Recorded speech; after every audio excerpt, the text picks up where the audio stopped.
میں ہوں Habib Jatoi S D channel کے programme issue of the day کے ساتھ۔ آج کا ہمارا موضوع ہے کہ آئی ایم ایف نے بالآخر ٹھینگا دکھا دیا۔ بہت بڑی امیدیں وابستہ تھی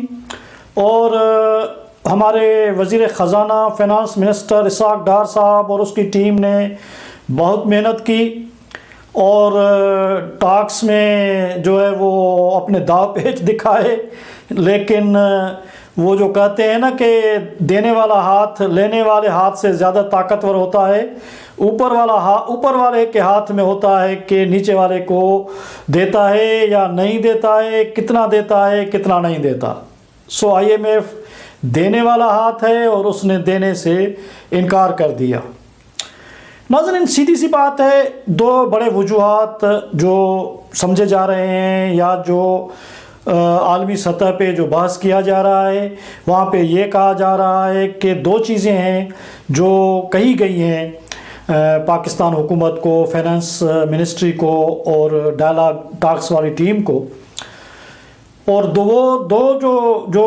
چیزیں ہیں وہ یہ ہے کہ سب سے پہلے تو یہ ہے کہ آئی ایم ایف کی طرف سے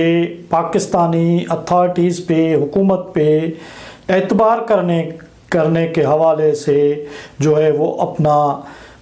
لیک دکھایا ہے، لیک آف ٹرسٹ کا معاملہ ہے۔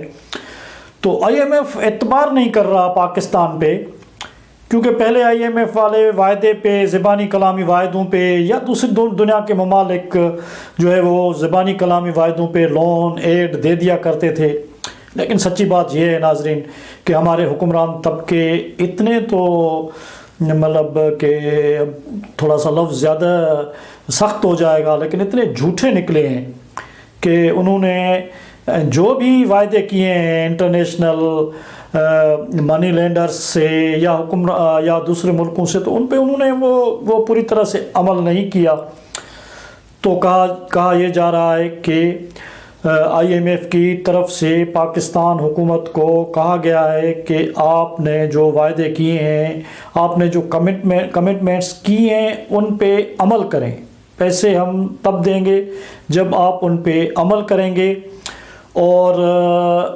ظاہر ہے کہ وہ جو ٹرسٹ کا معاملہ ہے وہ پھر آئی ایم ایف والوں نے کہا کہ بھائی ہم اس پہ زیادہ غور بچار کریں گے اور جا کے اپنے ہیڈ آفس میں وہاں پہ جو ہے وہ رپورٹ کریں گے اور اس کے بعد فیصلہ کریں گے۔ اور حتیٰ کہ پاکستان کی طرف سے کہا جا رہا ہے، پاکستان حکومت کی طرف سے کہا جا رہا ہے کہ جو آئی ایم ایف نے جو مطالبات کیے ہیں،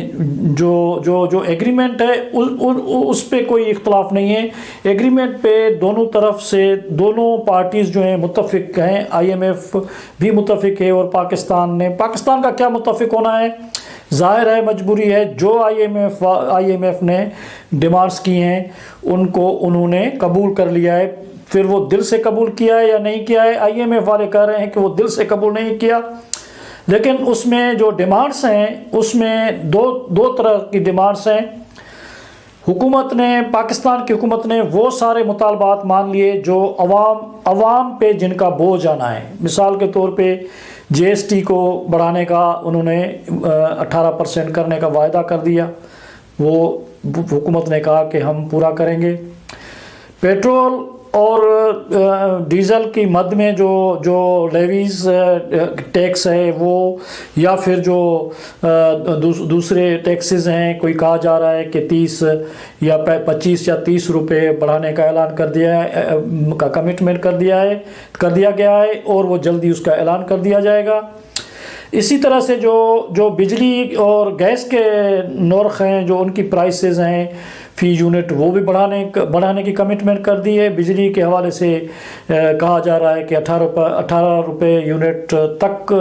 جو ہے وہ بڑھایا جائے گا، اور اسی طرح گیس کے مد میں، یا پھر سرکولر ڈیٹ جو ہے وہ جو گردشی کا قرضہ ہے اس کے حوالے سے اور ٹیکسز لگائے جائیں گے جو وہ پورا کیا جائے گا، یا کم از کم اس کا بڑا کرنچ جو ہے وہ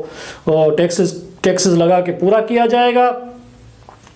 اور جو دوسرا بڑا شرط تھا، مذاقہ خیز بات ہے ناظرین، کہ ہماری حکومت نے کہہ دیا کہ جو 17 گریڈ کے افسر ہیں یا اس سے اوپر ہیں تو حکومت نے عوام پہ جو سویلین سائڈ ہے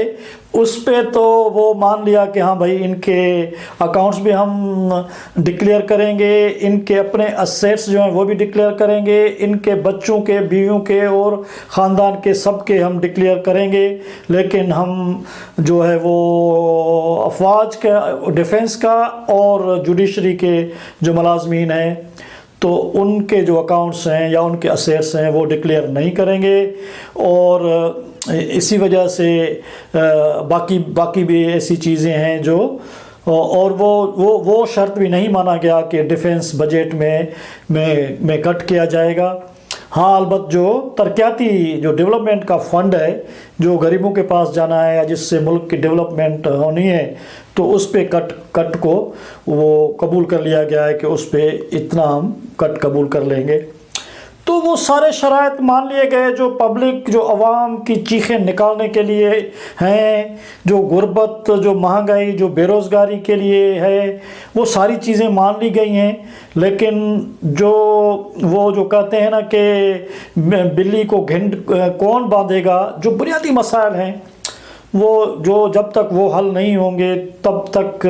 اس ملک کا جو ہے وہ صرف غربت میں، بے روزگاری میں اضافہ ہوگا اور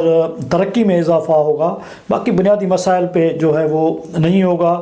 تو ایک تو یہ شرط ہے، جو شرائط تھے وہ حکومت نے مان لیے ہیں، لیکن IMF کا کہنا ہے کہ ہم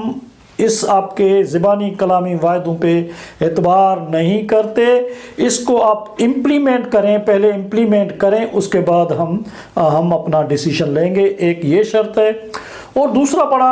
بڑا شرط ہے اور ایک ٹرکی قسم کی کنڈیشن IMF نے لگائی ہے، وہ یہ ہے کہ ہم تب پیسے دیں گے جب آپ کو دوسرے ممالک جنہوں نے قرضے کا وعدہ کیا ہوا ہے، جیسے سعودیہ ہے، UAE ہے، چائنا ہے، ان سے آپ قرض کی کمٹمنٹ لیں، وہ بھی سستے انٹرسٹ ریٹ پہ آپ ان سے قرضے لیں،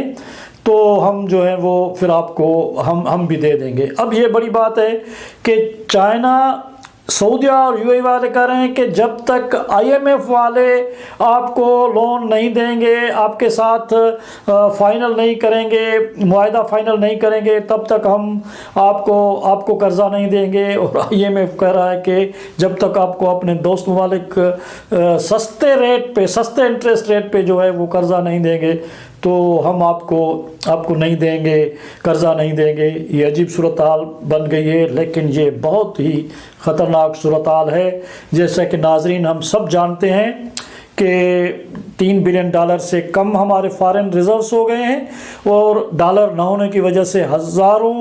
جو ڈیلیوریز ہیں، امپورٹ کی ڈیلیوریز ہیں، وہ کراچی پورٹ پہ جو ہے وہ اسٹینڈ اسٹل کی ہوئی ہیں، کیونکہ ہمارے پاس ڈالر نہیں ہے اور وہ ہم امپورٹس ریسیو نہیں کر پا رہے۔ اور تیل اور پیٹرول کی صورتحال یہ ہے کہ پورے ملک میں جو پیٹرول پمپس ہیں وہاں پہ جو تیل بچ گیا ہے، کچھ ہفتوں کا بولا جا رہا ہے کہ 2 ہفتوں کا پیٹرول بچ گیا ہے، اس کو ذخیرہ اندوزوں نے، اس ملک کے جو بیوپاری ہیں جن کے ہاتھ میں اس ملک کی باغ دوڑ ہے، جو آج تک پالیسیز بناتے رہے، انہوں نے ذخیرہ اندوزی کر دی ہے اور پیٹرول پمپس پہ بڑی لائنیں ہیں۔ اگر یہ صورتحال کنٹینیو رہی اور فوری طور پہ IMF کا مسئلہ حل نہیں ہوا اور پیٹرول کے امپورٹ کا مسئلہ حل نہیں ہوا تو یہ خطرناک صورتحال سری لنکا کی طرف چلی جائے گی، سری لنکا والی صورتحال ہو جائے گی، اور اس سے ملک جو ہے وہ ایک انارکی کی طرف چلا جائے گا، خانہ جنگی کی طرف چلا جائے گا۔ بہت بھیانک صورتحال ہے۔ تو جیسے میں نے اپنے پہلے ویلاگ میں بھی ایک مرتبہ ذکر کیا ہے کہ ہماری سندھی زبان میں کہتے ہیں کہ سانپ جو ہے اس کو 100 بل ہیں، وہ چلتا ہے تو 100 بل کھا کے چلتا ہے، لیکن جب اپنے بل میں جاتا ہے، اپنے اس میں گھر میں جاتا ہے تو وہ اسٹریٹ سیدھا گولی کی طرح اس کو ہونا پڑتا ہے، تب جا کے وہ اس اپنے بل میں جا سکتا ہے۔ ہمارے حکمران طبقوں کے پاس کوئی چوائس نہیں ہے۔ اب یہ چوائس یہ ہے کہ جو بہت بڑے پیسہ جہاں پہ ویسٹ ہوتا ہے ان سب پیسوں پہ جو ہے وہ کٹ لگائے جائیں، وہ جو سبسڈیز دی جاتی ہے